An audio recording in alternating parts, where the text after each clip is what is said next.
गंगाधर शिव के भक्त के लिए गंगा ही शरण्या है। ज्ञान गंगा वात्सल्य धारा भी है। विद्यापति ने गंगा तट की ओर प्रस्थान किया। गंतव्य फिर भी दूर ही रहा। दूरी को दूर किया स्वयं शरण्या सुर सरिता ने। मैथिल कोकिल गंगाधर भक्त को गंगा ने पास आकर गोदी में ले लिया।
अंत काल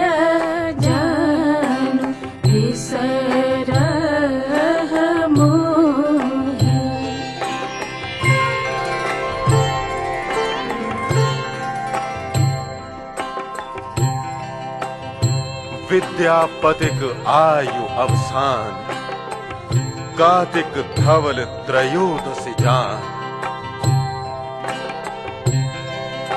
हर हर गंगे, हर हर गंगे, हर हर गंगे।